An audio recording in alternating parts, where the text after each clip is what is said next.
Jayate Assam technical হেল্পৰ পৰা আপোনালোকৰ কাৰণে এখন হেল্পফুল ভিডিঅ' লৈ আহিলোঁ। আপোনালোকে যদি অৰুণোদয় 3.0 এপ্লাই কৰিব বিচাৰে কেনেকৈ কৰিব ফাইনালি আহি গ'ল।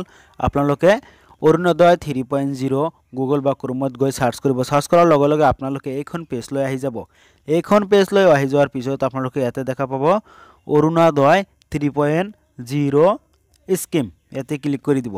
ইয়াতে ক্লিক কৰাৰ লগে লগে আপোনাৰ পেজটো অলপ লোডিং হ'ব। লোডিং হোৱাৰ পিছত আপোনাৰ সন্মুখত এনেকৈ আহি যাব Assam Arunodoi 3.0 scheme 2024 online registration eligibility and application status check. আপোনালোকে অলপ স্ক্ৰল কৰিব। স্ক্ৰল কৰাৰ পিছত আপোনালোকে দেখা পাব ইয়াতে দিয়াই আছে। আপোনালোকে সেইখিনি এছামিছ লেংগুৱেজ কৰিব বিচাৰে তেনেহ'লে আপোনালোকে ইয়াতে 3 ডট আছে। 3 ডটত ক্লিক কৰি আপোনালোকে ইয়াতে দেখা পাব ট্ৰান্সলেট। ইয়াতে ক্লিক কৰি দিব।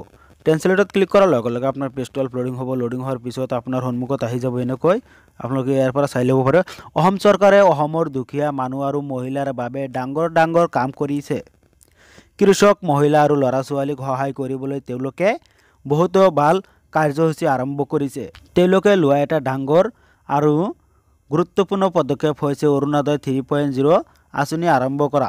এই আঁচনিখন আৰম্ভ কৰিছিল অসমৰ মুখ্যমন্ত্ৰী শ্ৰীযুত হিমন্ত বিশ্বই। যদি আপুনি অৰুণোদয় 3ৰ বাবে অনলাইন এপ্লাই কৰিব বিচাৰে বা সাইন আপ কৰিব বিচাৰে তেনেহ'লে আমাৰ ভিডিঅ'টো সম্পূৰ্ণৰূপে চাওক। তাৰপিছত আপোনালোকে দেখা পাব যে অৰুণোদয় 3.0 আঁচনিৰ বিষয়ে আপোনালোকে অলপ স্ক্ৰল কৰিব। স্ক্ৰল কৰাৰ পিছত ইয়াতে দেখা পাব আঁচনিৰ নাম সকলো ডিটেইলছ ইয়াতে দিয়া আছে। তাৰপিছত আপোনালোকে ইয়াতে দেখা পাব বিভাগ সমাজ কল্যাণ বিভাগ হিতাধিকাৰী মহিলা আয়ৰ মাপকাঠি 2 লাখতকৈ কম হ'ব লাগিব। পঞ্জীয়ন আৰম্ভণিৰ তাৰিখ 7 জানুৱাৰী 2024। ৰেজিষ্ট্ৰেশ্যন অলৰেডি ষ্টাৰ্ট হৈছে। তাৰপিছত আপোনালোকে দেখা পাব যে প্ৰয়োগৰ ধৰণ অনলাইন অফলাইন। আপোনালোকে অনলাইনো কৰিব পাৰিব অফলাইনো কৰিব পাৰিব। তাৰপিছত দেখা পাব বিভাগৰ যে প্ৰতিজন যোগ্য ব্যক্তিয়ে DBT মোডৰ জৰিয়তে তেওঁলোকৰ বেংক একাউণ্টত 1250 টকা লাভ কৰিব। যদি আপোনাৰ বেংকৰ লগত আধাৰ কাৰ্ড লিংক আছে তেনেহ'লে আপুনি টকা পাব। যদি বেংকৰ লগত আধাৰ কাৰ্ডৰ লিংক নাই তেনেহ'লে কিন্তু আপোনালোকে অৰুণোদয়ৰ টকা নাপায়। তাৰপিছত আপোনালোকে ইয়াতে দেখা পাব অৰুণোদয় আঁচনিৰ 3.0 সুবিধাসমূহ ইয়াতে দিয়া আছে। সকলোবিলাক চাব পাৰিব। তাৰপিছত আপোনালোকে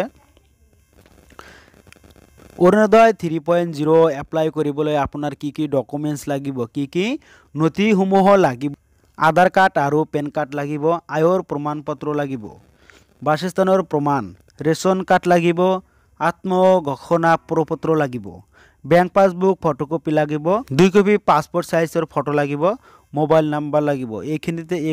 এইখিনি ডকুমেণ্টছ হ'লে আপুনি চাব পাৰিব। অসম অৰুণোদয় 3.0 আঁচনি অনলাইনত কেনেদৰে আবেদন কৰিব। আপুনি কতো নোযোৱাকৈ কেৱল আপোনাৰ ফোন বা লেপটপ ব্যৱহাৰ কৰি অনলাইনত অৰুণোদয় আঁচনি 3.0ৰ বাবে আবেদন কৰিব পাৰে। আপুনি কেনেকৈ কৰিব?